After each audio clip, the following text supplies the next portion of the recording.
ಗೌರವಾನ್ವಿತ ಕರ್ನಾಟಕ ರಾಜ್ಯದ ದೃಶ್ಯ ಮಾಧ್ಯಮ ಮತ್ತು ಪ್ರಿಂಟ್ ಮೀಡಿಯಾದ ಗೌರವಾನ್ವಿತ ಪತ್ರಿಕಾ ಬಂಧುಗಳೇ, ಇವತ್ತು ಏನು ಭಾರತ ದೇಶದಲ್ಲಿ ಒಂದು ಲೋಕಸಭೆಗೆ ಚುನಾವಣೆ ಘೋಷಣೆಯಾಗಿದೆ 2024ಕ್ಕೆ. ಈ ಚುನಾವಣೆ ಸಂಬಂಧವಾಗಿ ವಿಶೇಷವಾಗಿ ಬೆಂಗಳೂರು ಗ್ರಾಮಾಂತರ ಲೋಕಸಭಾ ಕ್ಷೇತ್ರ ಇದೊಂದು ಹೈ ವೋಲ್ಟೇಜ್ ಕಾನ್ಸ್ಟಿಟ್ಯೂನ್ಸಿಯಾಗಿ ಗೋಚರ ಆಗ್ತಾ ಇದೆ. ಕಾರಣ ಏನು ಅಂತಂದ್ರೆ, ಈ ಚುನಾವಣೆಯಲ್ಲಿ ಈ ಕ್ಷೇತ್ರದಲ್ಲಿ ಸ್ಪರ್ಧೆ ಮಾಡಿರ್ತಕ್ಕಂಥವರು ಒಬ್ಬರು ಡಾಕ್ಟರ್ CN ಮಂಜುನಾಥ್ ಅಂತೇಳಿ, ಅವರು ಬಿಜೆಪಿ ಮತ್ತು JDS ನ ಬೆಂಬಲಿತ ಅಭ್ಯರ್ಥಿಯಾಗಿ ಮೈತ್ರಿ ಪಕ್ಷದ ಅಭ್ಯರ್ಥಿಯಾಗಿ ಸ್ಪರ್ಧೆ ಮಾಡಿದ್ದಾರೆ. ಅದ್ರ ಜೊತೆಗೆ DK ಸುರೇಶ್ ಅಂತೇಳಿ ಒಬ್ಬರು ಕಾಂಗ್ರೆಸ್ ಪಕ್ಷದ ಬಹಳ ಪ್ರಭಾವಿ ನಾಯಕರು ಸ್ಪರ್ಧೆ ಮಾಡಿದ್ದಾರೆ. ಇವರಿಬ್ಬರು ಕೂಡ ಒಂದು ಅಂತಾರಾಷ್ಟ್ರೀಯ ಮಟ್ಟದ ಖ್ಯಾತಿಯನ್ನ ಹೊಂದಿರತಕ್ಕಂಥ ವ್ಯಕ್ತಿಗಳು. ಅದರಲ್ಲಿ ಪ್ರಾಬ್ಲಮ್ ಏನಾಗ್ತಾ ಇದೆ ಅಂತಂದ್ರೆ, ಈ ಇಬ್ಬರು ಕೂಡ ಒಬ್ಬರು ಅದರಲ್ಲಿ ವಿಶೇಷವಾಗಿ ಡಾಕ್ಟರ್ CN ಮಂಜುನಾಥ್ ಅವರು ಹೇಳ್ತಾ ಇದ್ದಾರೆ, ನಾನು ಈ ಚುನಾವಣೆಯಲ್ಲಿ ಬಹಳ ಸಜ್ಜನ ವ್ಯಕ್ತಿ, ನಾನು ಹೃದಯವಂತ, ನನ್ನಿಂದಲೇ ಜಯದೇವ ಆಸ್ಪತ್ರೆ ಬಿಲ್ಡ್ ಆಗಿರ್ತಕ್ಕಂಥದ್ದು, ಇಡೀ ಕರ್ನಾಟಕ ರಾಜ್ಯದ ಎಲ್ಲಾ ಜನರಿಗೆ, ಎಲ್ಲಾ ರೋಗಿಗಳಿಗೆ ಹೃದಯ ಶಸ್ತ್ರಚಿಕಿತ್ಸೆಯನ್ನು ಮಾಡ್ತಾ ಇರ್ತಕ್ಕಂಥ ಬಹಳ ಸಜ್ಜನ ವೈದ್ಯಕೀಯ ಕ್ಷೇತ್ರವನ್ನು ಪ್ರತಿನಿಧಿಸ್ತಕ್ಕಂಥವ್ನು ನಾನು. ಅದರಿಂದ ನೀವು ನನ್ನ ಎದುರುಗಡೆ ನಿಂತಿರ್ತಕ್ಕಂಥ ವ್ಯಕ್ತಿ ಬಹಳ ದುರ್ಜನವಾದವರಿಗೆ ಇರ್ತಕ್ಕಂಥವ್ನು, ಲೂಟರ್ಸು, ಹಾಗೆ ಹೀಗೆ ಅಂತೇಳಿ ಅಲಿಗೇಷನ್ ಮಾಡ್ಕೊಂಡು ಚುನಾವಣೆಯಲ್ಲಿ ನಿಂತಿದ್ದಾರೆ. ಇದನ್ನ ಮತದಾರರು ಹೇಗೆ ತಗೊಳ್ಬೇಕು ಅಂತ ಗೊತ್ತಾಗ್ತಾ ಇಲ್ಲ. ಇಷ್ಟು ದೊಡ್ಡ ಈ ಚುನಾವಣೆ ಈ ರೀತಿ ಆಗ್ತಾ ಇದೆ ಅಂತ ಹೇಳಿ. ಅದರಲ್ಲಿ ಡಾಕ್ಟರ್ CN ಮಂಜುನಾಥ್ ಅವ್ರಿಗೆ ನಮ್ದು ಒಂದಷ್ಟು ವಿಶೇಷವಾದಂತ ಪ್ರಶ್ನೆಗಳಿದೆ. ಏನ್ ಪ್ರಶ್ನೆ ಅಂತಂದ್ರೆ, ಈ ಜಯದೇವ ಆಸ್ಪತ್ರೆ ಇದೆಯಲ್ಲ, ಅದು ವಿಕ್ಟೋರಿಯಾ ಹಾಸ್ಪಿಟಲ್ನ ಕ್ಯಾಂಪಸ್ ನಲ್ಲಿ ಇದ್ದಂತದ್ದು. ಅದನ್ನ ಬನ್ನೇರುಘಟ್ಟದ ರೋಡ್ಗೆ ತಗೊಂಡು ಹೋಗೋದಕ್ಕೆ ಪ್ರಯತ್ನ ಮಾಡಿದಂಥವರಲ್ಲಿ ಮೊದಲಿದ್ರು ಡಾಕ್ಟರ್ N ಪ್ರಭುದೇವ್ ಅಂತ ಹೇಳಿ ಅವರು ಡಾಕ್ಟರ್ ತಗೊಂಡೋಗಿರ್ತಕ್ಕಂಥದ್ದು. ಅವ್ರು ತಗೊಂಡೋಗಾದ್ಮೇಲೆ ಆ ಒಂದು ಜಯದೇವ ಆಸ್ಪತ್ರೆಗೆ ಹೊಸ ಮನೆಗೆ ಕಾಗೆ ಹೋಗ್ದಂತವ್ರು CN ಮಂಜುನಾಥ್ ಅವರು ಡಾಕ್ಟರ್ ಪ್ರಭುದೇವ್ ಅವ್ರನ್ನ ಆಚೆಗೆ ಹಾಕ್ಬಿಟ್ರು. ಆಮೇಲೆ ಅದ್ರ ಜೊತೆಗೆ 17 ವರ್ಷಗಳಿಂದ ಅವರಲ್ಲಿ ಡೈರೆಕ್ಟರ್ ಆಗಿದ್ದಾರೆ CN ಮಂಜುನಾಥ್ ಅವರು. ಆ 17 ವರ್ಷಗಳಲ್ಲಿ ಅವರೊಬ್ಬರೇ ಡೈರೆಕ್ಟರ್ ಆಗಿದ್ದಾರೆ. ಹಾಗಾದ್ರೆ ಉಳಿದಿರ್ತಕ್ಕಂಥ ತಮ್ಮ ಇಡೀ ವೈದ್ಯಕೀಯ ವೃತ್ತಿ ಜೀವನದಲ್ಲಿ ತ್ಯಾಗ ಮಾಡಿ ಅಲ್ಲಿ ಎಲ್ಲಾ ರೀತಿಯ ಸೇವಾ ಜ್ಯೇಷ್ಠತೆಯನ್ನು ಬದಿಗೊತ್ತಿ ಕೆಲಸ ಮಾಡ್ತಾ ಇರ್ತಕ್ಕಂಥವ್ರಿಗೆ ಇಲ್ಲಿವರೆಗೆ 6 ಜನ ಡೈರೆಕ್ಟರ್ಸ್ ಬರ್ಬೇಕಾಗಿತ್ತು ಜಯದೇವ್ ಅವರಿಗೆ. ಯಾರು ಬರಲಿಲ್ಲ, ಯಾರನ್ನ ಅದಕ್ಕೆ ಬಿಡ್ಲೇ ಇಲ್ಲ. ನೀವು ಯಾಕೆ ಬಿಡ್ಲಿಲ್ಲ ಅಂತಂದ್ರೆ, ನಿಮ್ಗೆ ಇನ್ಫ್ಲೂಯೆನ್ಸ್ ಇದೆ, ನೀವು ದೇವೇಗೌಡರಳ್ಳಿಯ ಜಾತ್ಯತೀತ ಜನತಾದಳ ಪ್ರಭಾವಿ ನಾಯಕರಲ್ಲಿ ಇರ್ತಕ್ಕಂಥವ್ರು, ಮತ್ತೆ ಯಾವುದೇ ಸರ್ಕಾರ ಬರಲಿ ನಿಮ್ಗೆ ಒಂದು ಇದು ನಡೆಯುತ್ತೆ. ಅದರಿಂದಾಗಿ ನೀವು ಅಲ್ಲಿರ್ತಕ್ಕಂಥ ಇತರೆ ಡಾಕ್ಟರ್ಗಳನ್ನ ಅಲ್ಲಿ ಅಧಿಕಾರಕ್ಕೆ ಬರದೇ ಇದ್ದಂಗೆ, ಡೈರೆಕ್ಟರ್ ಆಗ್ತಾ ಇದ್ದಂಗೆ ತಡೆಯೋದ್ರಲ್ಲಿ ತುಂಬಾ ಯಶಸ್ವಿಯಾಗಿದ್ದೀರ. ಅದು ನಿಮ್ಮ ಗೋಮುಖ ವ್ಯಾಘ್ರತನವನ್ನ ಎತ್ತಿ ತೋರಿಸುತ್ತೆ. ಅದ್ರ ಜೊತೆಗೆ ನಿಮ್ಗೆ ಅಲ್ಲಿ ಜಯದೇವದಲ್ಲಿ ನಡೆದಿರ್ತಕ್ಕಂಥ ಹಲವಾರು ವಿಚಾರಗಳನ್ನ ನಾವು ಮಾಧ್ಯಮದ ಮಿತ್ರರ ಜೊತೆ ಹಂಚ್ಕೊಳ್ಬೇಕಾಗಿದೆ. ಯಾಕಂದ್ರೆ ಚುನಾವಣೆ ಸಂದರ್ಭ ಇದು. ನಾವು ಹೇಳ್ತಾ ಹೋದ್ರೆ ನಾವು ಕೂಡ ನಮಗೂ ಕೂಡ ಒಂದು ಅಪರಾಧಿ ಭಾವನೆ ಕಾಣಕ್ಕೆ ಶುರು ಆಗುತ್ತದೆ. ಯಾಕೆಂತಂದ್ರೆ ಅಲ್ಲಿ ಹೈದರಾಬಾದ್ ನಿಜಾಮ್ ಅನ್ನೋ ಕಂಪನಿಗೆ ಔಷಧಿ ಸರಬರಾಜು ಮಾಡೋದಕ್ಕೆ ಔಷಧಾಲಯಗಳನ್ನ ತೆಗಿಲಿಕ್ಕೆ ಅವಕಾಶ ಮಾಡಿಕೊಟ್ಟಿದ್ರು. ಆ ಔಷಧಾಲಯಗಳು ಎಷ್ಟು ವರ್ಷದಿಂದ ಇದಾವೆ? ನಿರಂತರವಾಗಿ 17 ವರ್ಷಗಳಿಂದ ಯಾವುದೇ ಟೆಂಡರ್ ಪ್ರಕ್ರಿಯೆಗೆ ಒಳಪಡದೇನೆ ನಿರಂತರವಾಗಿ ಅವನಿಗೆ ಕಂಟಿನ್ಯೂ ಆಗ್ತಾ ಇರೋದು. ಯಾಕೆ ಬೇರೆಯವ್ರಿಗೆ ಹಾಕಬಹುದಲ್ಲ, ಬೇರೆಯವ್ರ ಟೆಂಡರ್ ಪ್ರಕ್ರಿಯೆಯಲ್ಲಿ ಭಾಗವಹಿಸಬಹುದಲ್ಲ, ಯಾಕೆ ಭಾಗವಹಿಸಕ್ಕೆ ನೀವು ಬಿಡ್ತಾ ಇಲ್ಲ? ಅದು ಕೊಡ್ತಕ್ಕಂಥ ಯಥೇಚ್ಛವಾದಂಥ ಕಮಿಷನ್ ಹಣವನ್ನ ಮತ್ತು ಆ ಕಂಪನಿಗಳ ಜೊತೆಯಲ್ಲಿ ನಿಮ್ಗಿರ್ತಕ್ಕಂಥ ಸ್ಲೀಪಿಂಗ್ ಪಾರ್ಟ್ನರ್ಸ್ ತನವನ್ನ ನೀವು ಇದು ಮಾಡಿಕೊಂಡು ನೀವು ಆ ಕಂಪನಿಗಳಿಗೆ ಅವಕಾಶ ಕೊಟ್ಟಿರ್ತಕ್ಕಂಥದ್ದು ನಿಮ್ದು ಬಹಳ ದೊಡ್ಡ ಇದಿದೆ. ಅದರ ಜೊತೆಗೆ ಎನ್ಕಾರ್ಟ್ ಅಂತಕ್ಕಂಥ ಒಂದು ಈ ವೈದ್ಯಕೀಯ ಉಪಕರಣಗಳನ್ನ ಮತ್ತು ವೈದ್ಯಕೀಯ ಸಲಕರಣೆಗಳನ್ನು ಸರಬರಾಜು ಮಾಡ್ತಕ್ಕಂಥ ಒಂದು ಕಂಪನಿ ಇದೆ, ಎನ್ಕಾರ್ಟ್ ಅಂತಕ್ಕಂಥದ್ದು. ಆ ಎನ್ಕಾರ್ಟ್ ಅಂತಕ್ಕಂಥ ಕಂಪನಿ ಕೂಡ 17 ವರ್ಷಗಳಿಂದ ನಿರಂತರವಾಗಿ ನಿಮ್ ಜೊತೆಲೆಲ್ಲ ಇದೆ. ಅದಕ್ಕಿಂತ ಮುಕ್ತ ಮಾರುಕಟ್ಟೆಯಲ್ಲಿ ಕಡಿಮೆ ಬೆಲೆಗೆ ಕೊಡ್ತಕ್ಕಂಥ ಅನೇಕ ಟೆಂಡರ್ಗಳು ನಿಮಗೆ ಬಂದಿದ್ದಾವೆ. ಅದಾವುದನ್ನು ನೀವು ಗಣನೆ ತಗೊಳ್ಳಿಲ್ವಲ್ಲ? ಹಂಗಾದ್ರೆ ನಿಮ್ ಬಡವರ ಬಗ್ಗೆ ಇರ್ತಕ್ಕಂಥ ಕಾಳಜಿ ಏನಿದೆ? ನಿಮ್ಗೆ ಬಡವರು ಮತ್ತು BPL ಬಗ್ಗೆ ಇರ್ತಕ್ಕಂಥ ಕಾಳಜಿ ಏನಿದೆ? ಭಾಷಣಗಳಲ್ಲಿ ಜನಸಾಮಾನ್ಯರನ್ನ ಮುಕ್ತರನ್ನ ವಂಚಿಸ್ಲಿಕ್ಕೆ, ಮುಕ್ತರನ್ನ ಯಾಮಾರಿಸ್ಲಿಕ್ಕೆ ನೀವು ನಾವು ಬಡವರ ಪರ, ನಾನು ಹೃದಯವಂತ, ನಾನು ಹೃದಯ ರೋಗ ತಜ್ಞ, ಹಾಗೆ ಹೀಗೆ ಅಂತ ಹೇಳ್ತಾ ಇರ್ತಕ್ಕಂಥದ್ದು.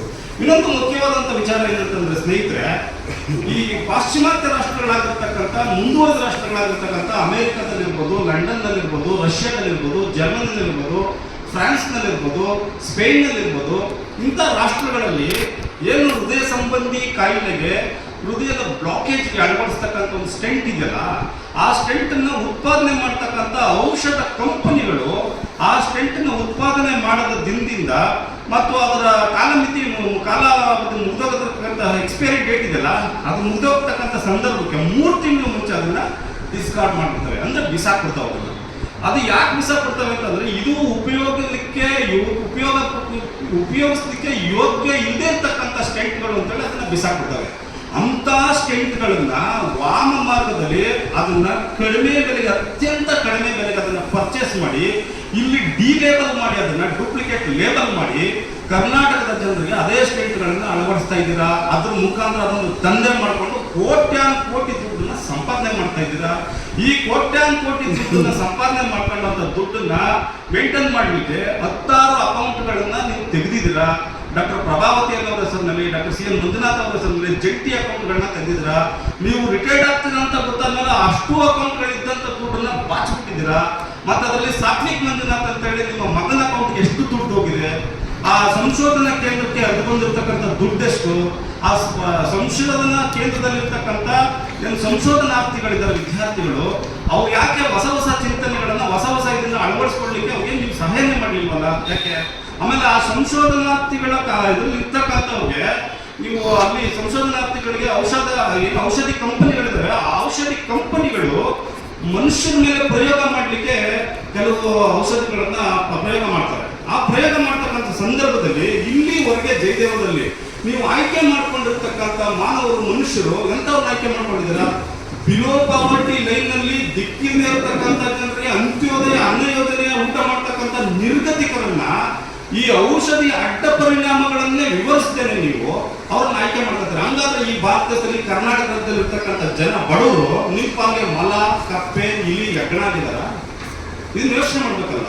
ಸೊ ನೀವು ಇಂಥ ಚುನಾವಣೆಯ ಹೊತ್ತಲ್ಲಿ ನೀವು ನಿಂತ್ಕೊಂಡು ನಾನು ಸಜ್ಜನ, ನನಗೆ ನೀವು ಕೊಡಬೇಕು ಅಂತಕ್ಕಂಥ ಈ ಪ್ರಿಸ್ಟೇಜ್ ಮಾಡ್ತಕ್ಕಂಥದ್ದು, ಈ ಮತದಾರರನ್ನ ಒಂದು ಸಮೂಹ ಸನ್ನಿಗೆ ಒಳಪಡಿಸ್ತಾ ಇರ್ತಕ್ಕಂಥದ್ದು. ಆಮೇಲೆ ಈಗ ಹೇಳ್ತಾ ಇದ್ದೀರ ನೀವು ಏನಂತ, ಇಡೀ ನಾನು ಸಿ ಎನ್ ಮಂಜುನಾಥ್ ಮಾತಾಡ್ತಾ ಇದ್ದೀನಿ, ಈ ಕರ್ನಾಟಕ ರಾಜ್ಯದಲ್ಲಿ ಎಲ್ಲ ಜಿಲ್ಲಾ ಕೇಂದ್ರಗಳಲ್ಲಿ ಒಂದು ಟ್ರಾಮಾ ಸೆಂಟರ್ ತೆಗಿಬಹುದು, ಎಲ್ಲ ಇದರಲ್ಲಿ ನಾನು ಇದನ್ನು ತಗೋತೀನಿ, ಹಾಸ್ಪಿಟಲ್ ತಗೋತೀನಿ. ನಿಮ್ಮದೇ ಸರ್ಕಾರ ಇತ್ತು, ನಿಮ್ಮ ಬಾಮಾಯಿದವ್ರ ಸರ್ಕಾರ ಇತ್ತು, ದೇವೇಗೌಡರು ಪ್ರಧಾನಮಂತ್ರಿಯಾಗಿದ್ದು. ಅಂತ ಸಂದರ್ಭದಲ್ಲೂ ಕೂಡ ಎಲ್ಲೂ ಕೂಡ ಯಾವುದೇ ಜನರ ಆರೋಗ್ಯದ ಕಾಳಜಿಯ ಬಗ್ಗೆ ಯಾವ ಇದನ್ನೂ ಮಾಡಲಿಲ್ಲ ನೀವು. ಆದ್ರೆ ಈಗ ನಾನು ಮಾಡ್ತೀನಿ ಅಂತಕ್ಕಂಥದ್ದನ್ನ ನುಂಬಿಸ್ಲಿಕ್ಕೋಸ್ಕರ ಮಾಡ್ತಾ ಇರ್ತಕ್ಕಂಥ ಇದಾಗಿರ್ತದೆ. ಆದ್ರಿಂದ ಇಂಥ ವ್ಯಕ್ತಿಗಳು, ಅದ್ರ ಜೊತೆಗೆ ಚುನಾವಣಾ ಆಯೋಗದವರು ಏನು ನೀಡಿದ್ದಾರೆ ಈ ಅಫಿಡವಿಟ್ಗಳು, ಆ ಅಫಿಡವಿಟ್ ನಲ್ಲಿ ಅವರು ಎಲ್ಲ ಆಸ್ತಿ ಪಾಸ್ತಿಗಳನ್ನ, ಅಸೆಟ್ಸ್ಗಳನ್ನ ತೀವ್ರ ರೀತಿಯಲ್ಲಿ ಮುಚ್ಚಿಕ್ಬಿಟ್ಟಿದ್ದಾರೆ. ಮತ್ತೆ ಅದನ್ನು ಸರಿಯಾದ ರೀತಿಯಲ್ಲಿ ಘೋಷಣೆ ಮಾಡ್ಕೊಂಡಿಲ್ಲ. 180 ಕೋಟಿ ರೂಪಾಯಿಯನ್ನ ಘೋಷಣೆ ಮಾಡ್ಕೊಂಡಿದ್ದಾರೆ. ಒಬ್ಬ ಸರ್ಕಾರಿ ನೌಕರ, ಒಬ್ಬ ಡಾಕ್ಟರ್, ಒಬ್ಬ ವೈದ್ಯರಿಗೆ, ಸರ್ಕಾರಿ ಸಂಬಳ ತಗೊಳ್ತಕ್ಕಂಥವ್ರಿಗೆ ಅಷ್ಟು ದುಡ್ಡು ಎಲ್ಲಿಂದ ಬರುತ್ತೆ, ಹೇಗೆ ಬರುತ್ತೆ? ಅದನ್ನ ಚುನಾವಣಾ ಆಯೋಗಕ್ಕೆ ವಿವರಣೆ ಕೊಡಬೇಕಲ್ವಾ? ಆಮೇಲೆ ವಿಶೇಷವಾಗಿ ನೀವು ರಿಟೈರ್ಡ್ ಆಗೋದ್ಮೇಲೆ 4 ಲಕ್ಷ ಸಂಬಳ ತಗೋತಾ ಇದ್ರೆ 2 ಲಕ್ಷ ಇನ್ಸೆಂಟಿವ್ ತಗೊಳ್ತಾ ಇದ್ದೀರ. ಅಲ್ಲಿ ಒಬ್ಬ ರಾಜ್ಯದ ಸೀನಿಯರ್ ಮೋಸ್ಟ್ ಕೇಡರ್ನ IAS ಅಧಿಕಾರಿ, IPS ಅಧಿಕಾರಿಗೂ ಅಷ್ಟು ದೊಡ್ಡ ಸಂಬಳ ಇಲ್ಲ. ಯಾಕೆ ನಿಮ್ಗೆ ಅಷ್ಟೊಂದು ಇದೇ ಬೇಕಾಗಿದೆ? ಸೊ ಇವೆಲ್ಲವನ್ನ ನಾವು ಗಂಭೀರವಾಗಿ ಆಲೋಚನೆ ಮಾಡಬೇಕಾಗಿದೆ.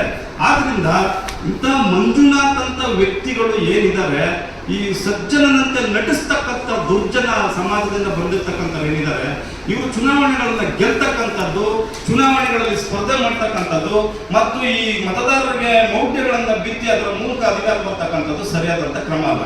ಇನ್ನು ಮುಖ್ಯವಾಗಿ ವಿಶೇಷವಾಗಿ ಅವ್ರು ಸ್ಪರ್ಧೆ ಮಾಡಿರ್ತಕ್ಕಂಥ ಪಾರ್ಟಿ ಇದೆಯಲ್ಲ, ಅದು ಅವರು ಸ್ವತಂತ್ರವಾಗಿ JDS ಇಂದ ಪಾರ್ಟಿ ಮಾಡಲ್ಲ, ಅವರ ಕಟ್ಟಿರ್ತಕ್ಕಂಥ ಪಕ್ಷದಿಂದ. ಅವರು ಬಿಜೆಪಿ ಜೊತೆ ಅಲಿಯನ್ಸ್ ಮಾಡಿಕೊಂಡು ಕಮಲದ ಗುರುತಿಂದ ಸ್ಪರ್ಧೆ ಮಾಡಿದ್ದಾರೆ. ಕಮಲದ ಗುರುತು ಇಡೀ ದೇಶದಲ್ಲಿ ಇದೆ, ಇರಲಿ, ತೊಂದರೆ ಇಲ್ಲ. ಆದ್ರೆ ಬಿಜೆಪಿ ಪಕ್ಷ ಈ ಭಾರತ ದೇಶದ ಪ್ರಜಾಪ್ರಭುತ್ವಕ್ಕೆ ಬಹಳ ದೊಡ್ಡ ಅಪಾಯಕಾರಿಯಾಗಿರ್ತಕ್ಕಂಥ ಪಕ್ಷ. ಅದರಂತ ಅಪಾಯಕಾರಿಯಾದಂಥ ಪಕ್ಷ ಇನ್ನೊಂದಿಲ್ಲ. ನಾನು ಯಾಕೆ ಈ ಮಾತನ್ನ ಹೇಳ್ತಾ ಇದ್ದೀನಿ ಅಂತಂದ್ರೆ, ಈ ಭಾರತ ದೇಶದಲ್ಲಿ ಪ್ರಜಾಪ್ರಭುತ್ವ ಅಂತಂದ್ರೆ, ಪ್ರಜಾಪ್ರಭುತ್ವ ನೆಲೆಗೊಳ್ತಕ್ಕಂಥದ್ದು, ಪ್ರಜಾಪ್ರಭುತ್ವದ ಮೂಲ ಧಾತು ಅಂತಂದ್ರೆ ಅದು ಎಲೆಕ್ಷನ್, ಮತದಾನ ಮತ್ತು ಮತದಾನದ ಪ್ರಕ್ರಿಯೆಗಳನ್ನ ಅಳವಡಿಸಿಕೊಂಡಿರ್ತಕ್ಕಂಥ, ನಡೆಸ್ತಕ್ಕಂಥ, ಅದನ್ನು ಒತ್ತು ನಡೀತಾ ಇರ್ತಕ್ಕಂಥ ಚುನಾವಣಾ ಆಯೋಗ. ಸೊ ಈ ಚುನಾವಣಾ ಆಯೋಗದ ಮೇಲೆ ಭಾರತ ದೇಶದ ಮತದಾರ ತನ್ನ ಸಂಶಯದ ತೋರುಗಳನ್ನು ತೋರ್ತಾ ಇದ್ದಾರೆ. ಅದು ಸರಿ ಇಲ್ಲ. ಎಲೆಕ್ಷನ್ ಕಮಿಷನ್ ಸರಿ ಇಲ್ಲ, ಚುನಾವಣಾ ಆಯೋಗನೇ ಸರಿ ಇಲ್ಲ. ಚುನಾವಣಾ ಆಯೋಗ ನಡೆಸ್ತಾ ಇರ್ತಕ್ಕಂಥ EVM ಇದೆಯಲ್ಲ, ಅದಿದ್ದು ಸರಿ ಇಲ್ಲ ಅಂತೇಳಿ ಅವ್ನ ಸಂಶಯದ ತೋರುಗಳನ್ನ ತೋರ್ತಾ ಇದ್ದಾರೆ. ಯಾಕೆ ತೋರ್ತಾ ಇದ್ದಾರೆ ಅಂತಂದ್ರೆ ಅವ್ನಿಗೆ ಡೌಟ್ ಬಂದಿದೆ. ಸೊ ಈ ಬಿಜೆಪಿ ಬಂದ ಮೇಲೆ ಈ ರೀತಿಯ ಡೌಟ್ ಶುರುವಾಗಿದೆಯಲ್ಲ, ಇದು ಪ್ರಜಾಪ್ರಭುತ್ವವನ್ನು ಹಾಳು ಮಾಡತಕ್ಕಂತ ಮೊದಲನೇ ಒಂದು ಇದು. ಅದರ ಜೊತೆಗೆ ಸುಪ್ರೀಂ ಕೋರ್ಟ್ ಇದೆಯಲ್ಲ, ಸಂವಿಧಾನಾತ್ಮಕವಾಗಿ ತನ್ನ ಕಾರ್ಯಾರಂಭ ಮಾಡಿರ್ತಕ್ಕಂಥ ಮಾನ್ಯ ಸರ್ವೋಚ್ಚ ನ್ಯಾಯಾಲಯ, ಮಾನ್ಯ ಹೈಕೋರ್ಟ್ಗಳಿದೆಯಲ್ಲ, ಈ ಹೈಕೋರ್ಟ್ ಮತ್ತು ಸುಪ್ರೀಂ ಕೋರ್ಟ್ಗಳು ಅಲ್ಲಿಯ ಸಿಜೆಗಳು, ಮುಖ್ಯ ನ್ಯಾಯಾಧೀಶರುಗಳು ಸುಪ್ರೀಂ ಕೋರ್ಟ್ ನ ವಿರುದ್ಧವಾಗಿ ಅವರೇ ಪ್ರೆಸ್ ಮೀಟ್ ಮಾಡ್ತಕ್ಕಂಥ ಕಳವಳಕಾರಿಯಾದಂಥ ಸನ್ನಿವೇಶಗಳು ಸೃಷ್ಟಿಯಾಗಿರ್ತವೆ. ಮತ್ತೆ ಈ ರೀತಿ ನೀವು RBI ಪ್ರಜಾಪ್ರಭುತ್ವಗೊಳಪಡುತ್ತೆ, RBI ಡಿಸ್ಟ್ರಾಯ್ ಸರ್ವನಾಶದಂಚಿಗೆ ಹೋಗಿದೆ. ಭಾರತ ದೇಶದಲ್ಲಿರ್ತಕ್ಕಂಥ ಹಣದುಬ್ಬರ ಮತ್ತು ಭಾರತ ದೇಶದಲ್ಲಿರ್ತಕ್ಕಂಥ GDP ಎಲ್ಲ ಬಿದ್ದೋಗಿ ಇವತ್ತು ನಮ್ಮ ಮನೆಗೆ ಒಬ್ಬ ನೆಂಟನ್ನ ಕರಿಬೇಕು ಊಟಕ್ಕೆ ಅಂತಂದ್ರೆ ಯೋಚನೆ ಮಾಡ್ತಕ್ಕಂಥ ಪರಿಸ್ಥಿತಿ ಬಂದಿದೆ. ಯಾಕೆಂದ್ರೆ 5 kg ಅಕ್ಕಿ ತಗೊಂಡ್ರೆ GST ಕಟ್ಟಬೇಕು, ಕಾರ್ ಪುಡಿ ತಗೊಂಡ್ರೆ GST ಕಟ್ಟಬೇಕು, ಉಪ್ಪು ತಗೊಂಡ್ರೆ GST ಕಟ್ಟಬೇಕು. ಯಾರು ಕಟ್ತಾರೆ? ಈ GST ತೆರಿಗೆಯನ್ನು ಎಲ್ಲಾರ ಮೇಲೂ ಹಾಕಿ ಹಾಕಿ ಹಾಕಿ ಹಾಕಿ ಜನಕ್ಕೆ ರಚ್ಚಿಸಿ ತಲೆನ ತಳ್ಕೊಳ್ಳೋ ತರ ಮಾಡಿದೆ ಬಿಜೆಪಿ ಸರ್ಕಾರ. ಸೊ ಹೀಗಾಗಿ ಪ್ರಜಾಪ್ರಭುತ್ವವನ್ನ ನಾಶ ಮಾಡ್ತಾ ಇರ್ತಕ್ಕಂಥ, ಎಕಾನಮಿಯನ್ನ ಹಾಳು ಮಾಡ್ತಾ ಇರ್ತಕ್ಕಂಥ, ಕಾನೂನು ಸುವ್ಯವಸ್ಥೆಗೆ ತೊಡಕುಂಟಾಗಿರ್ತಕ್ಕಂಥ, ಮತ್ತೆ ತನ್ನ ದೇಶವನ್ನ ರಕ್ಷಣೆ ಮಾಡ್ಕೊಳ್ತಕ್ಕಂಥ ಶಕ್ತಿ ಸಾಮರ್ಥ್ಯ ಇರ್ತಕ್ಕಂಥ ಚೀನಾ ದೇಶದಲ್ಲಿ ಬಂದು ನಮ್ಮ ನೆಲವನ್ನು ಎಷ್ಟು ಆಕ್ರಮಿಸ್ಕೊಂಡಿದ್ದಾರೆ, ಪಾಕಿಸ್ತಾನದವ್ರು ನಮ್ಮ ನೆಲದ ಮೇಲೆ ಎಷ್ಟು ಗುದ್ದಾಡ್ತಾ ಇದ್ದಾರೆ, ಮತ್ತೆ ಬೇರೆ ಬೇರೆ ರಾಷ್ಟ್ರಗಳು ಹೇಗೆ ನಮ್ಮ ನೆಲವನ್ನ ಇವತ್ತು ಲಡಾಖ್ ಇದೆಯಲ್ಲ, ಲಡಾಖ್ನ ಸಂಪೂರ್ಣವಾಗಿ ಚೀನಾ ಆಕ್ರಮಣ ಮಾಡ್ಕೊಬಿಟ್ಟಿದೆ.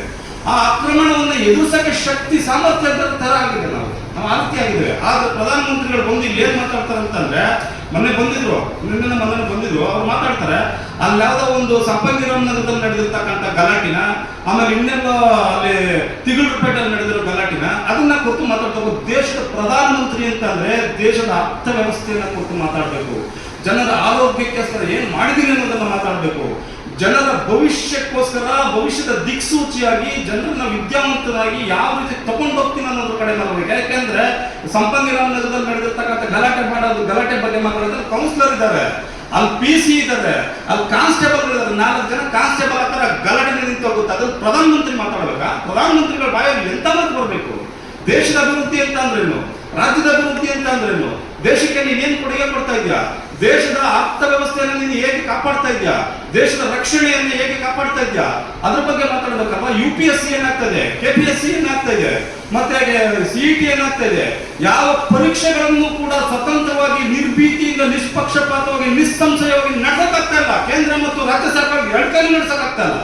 ಇಂಥ ಪರಿಸ್ಥಿತಿ ಇರ್ತಕ್ಕಂಥ ಸಂದರ್ಭದಲ್ಲಿ ವಿದ್ಯಾರ್ಥಿಗಳ ಭವಿಷ್ಯದ ಬಗ್ಗೆ ಮಾತಾಡಬೇಕು, ರೈತರ ಕಾಳಜಿ ಬಗ್ಗೆ ಮಾತಾಡಬೇಕು, ದೇಶದ ಹಿತಚಿಂತನೆ ಬಗ್ಗೆ ಮಾತಾಡಬೇಕಾಗಿರ್ತಕ್ಕಂಥ ನೀವು ಎಲ್ಲಿ ಮಾತಾಡ್ತಾ ಇದ್ದೀರಾ?